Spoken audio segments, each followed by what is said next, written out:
It's nice to speak with you today, Morgan. I'm looking forward today to hearing your views on the state of supply chain innovation. Could you first provide a brief background of yourself? Sure. I'm a professor at TCU, that's Texas Christian University in Fort Worth, Texas. I've been there for about 5 years. I spent over a decade at Michigan State University and then Indiana University before that. So I've been a professor for about 25 years, mainly researching in areas of supply chain innovation and integration. I started out in engineering and worked for Texas Instruments for 10 years as well. I'm a professor at TCU, but in addition, I also am the executive director of our Supply and Value Chain Center, which is kind of the entrepreneurial arm of our supply chain program at TCU. So we work with businesses around the Dallas-Fort Worth area and partner with them and set up conferences and events and do things like that.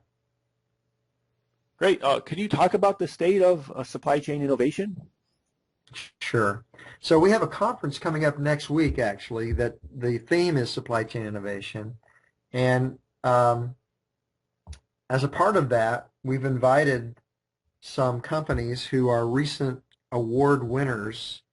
The Council of Supply Chain Management Professionals gives a Supply Chain Innovation Award every year. They have done that for 10 years now.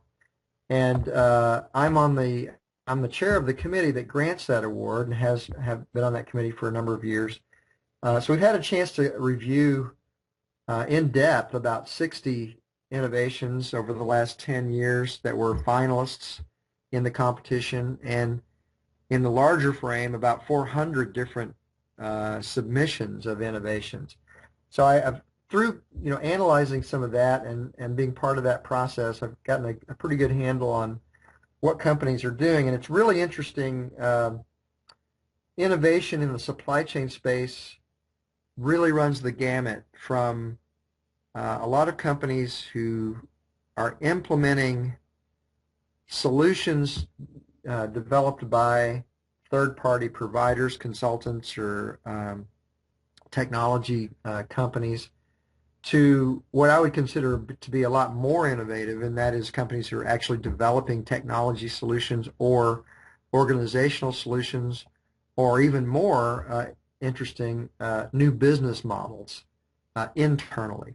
So I would consider those kind of things to be the most innovative, and I have a couple of examples I can share with you on that. But in general, supply chain innovations tend to be focused around new ways to handle, to source and make and deliver new product introductions or new packaging of products, or they tend to be around new customer service systems, or new production systems, or new delivery systems. Many times technology solutions applied to those, and those could be information technologies, collaboration technologies, or specific process-oriented technologies like robots, etc.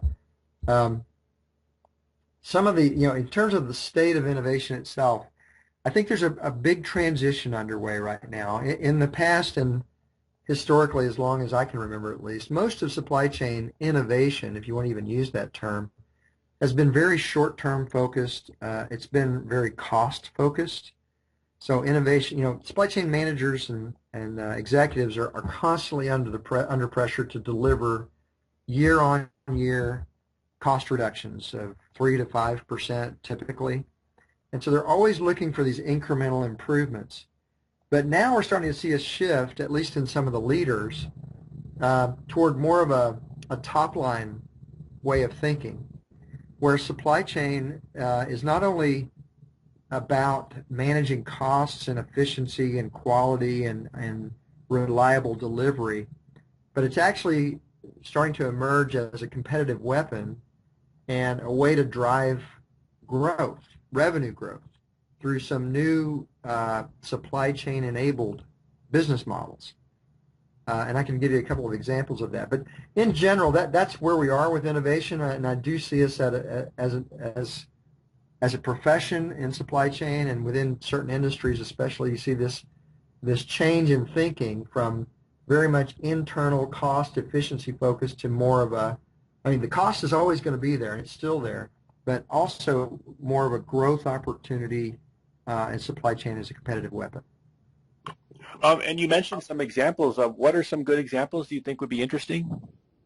Yeah, so a couple of quick ones that come from the past award winners of CSNP's award. A couple of years ago, the award went to Mercy Health Systems. So Mercy Health Systems is a hospital network.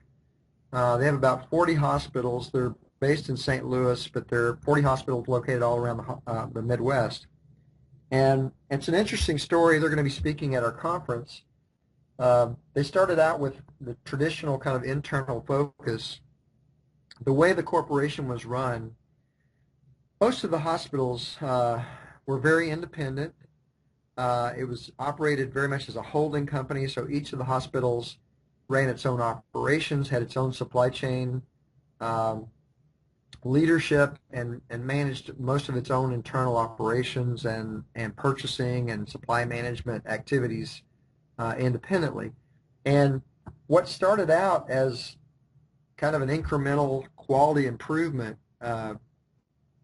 program where they were really focusing on specifically how to reduce errors and improve the quality of care within their hospitals, kind of evolved to a larger focus on best practices in procurement and purchasing, and then a sharing of those practices across the hospitals until finally Mercy saw so much progress that the corporate office decided to consolidate all supply chain operations and management of supply chain into a corporate office, and eventually they created a whole new business unit, which is called Mercy ROI.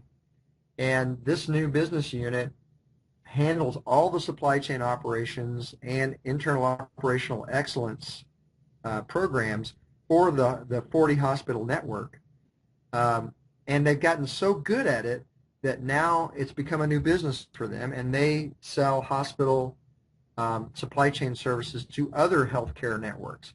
So this is a great example of how some initially small innovations, internally focused innovations, can grow a competence and a capability that can actually turn into a new business opportunity. And it turns out that this Mercy ROI business unit is the fourth most profitable business unit within their entire corporation. So it's just a really great example of the power of supply chain and the potential of it driving business growth as well as reducing costs. Another example that we're going to have presented at the conference is this last year's winner, the 2014 winner, was Flextronics. And many of your readers may be familiar with Flextronics. They're one of the largest contract manufacturers in the world. They're about a $20 billion company. They started out in electronics manufacturing, but they do a lot of contract manufacturing for many different industries now. And traditionally, their bread and butter has been to take product designs from original equipment manufacturers or big developers, and then just produce the items that the developers order from them. And so they produce a lot of the interior, well, they do a lot of the final assembly for computers and all kinds of electronics goods. But what they've done now with their supply chain capabilities, they've gotten so good at managing supply chain that they've built an incubator, a new kind of product and prototyping and development incubator in California, so that now they have a whole new market that they can sell services to, mainly startup firms and smaller to mid-sized firms who don't have their own internal R&D capabilities. So they've built this really fantastic facility that has 3D printing and lots of other rapid prototyping technologies.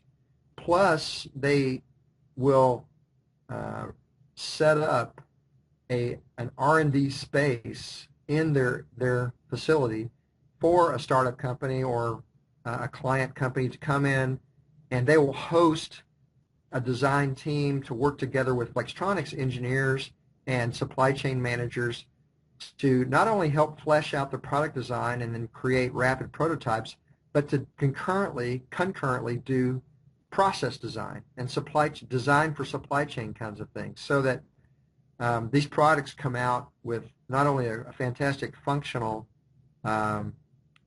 design and high quality performance, but also a very producible form.